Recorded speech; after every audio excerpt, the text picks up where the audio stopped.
Every 8 hours in Africa, a rhino is poached.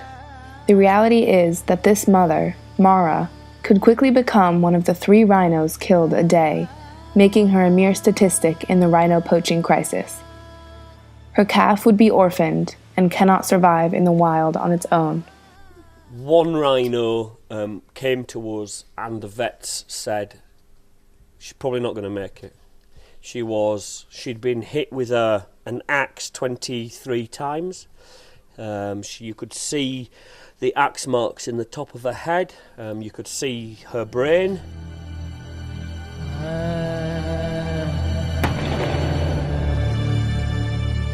Last year, over 1,200 rhinos were poached for their horns. This year, to date, in July of 2015, almost 700 have been poached. Mara could easily be added to this figure. These rhinos are brutalized so that poachers can saw off their horns and part of their face, oftentimes while they are still alive. The horns are then sent to Asia to help satisfy an insatiable demand. Sadly, the statistics don't count rhinos that survive, that might die later, and the orphans aren't counted either, they don't make it. So the statistics are much higher. It's probably about 20% higher than the actual numbers. These numbers are spurred by the demand for rhino horn in Asia. Consumer markets are highest in Vietnam and China, with the demand increasing drastically every year.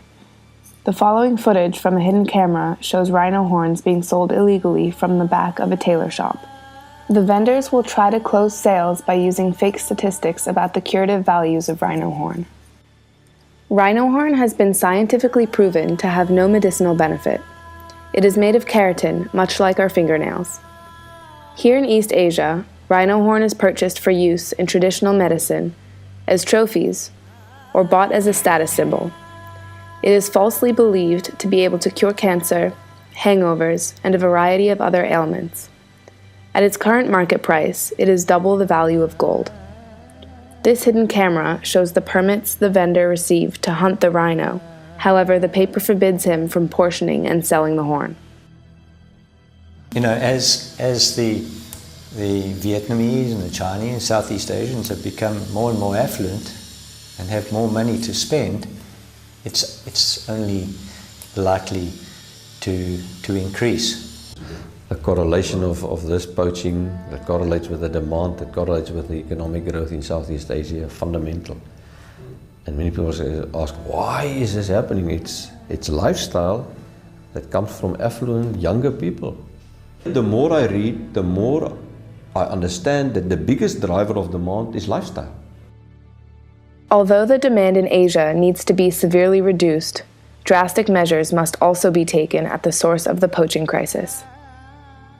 This is a political battle. We're not going to win it on the ground here with machine guns. Killing poachers is not the answer to saving another species. You don't kill one species, save another species. You know, when you're talking valuing human life over animal life, it's silly. This needs to be fought at a political level, at an international level.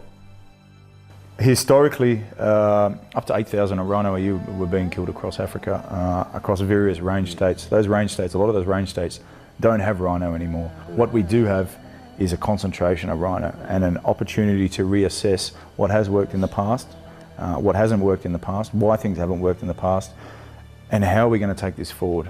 There is no silver bullet in this war. These are all tools in the box that we must have, and it's going to take a continuously evolving use of the tools that we have, because as quick as we develop something that's very useful and very good and has an effect straight away, our enemy is also advancing and developing new tactics to circumvent the systems that we're putting in place. Make the court at Skakusa a permanent court. And everybody that transgressed in this park goes to that court, where you have experienced prosecutors and magistrates that understand the essence of the crime. You get no bail and the harshest possible sentences. It will be a deterrent. There's no doubt.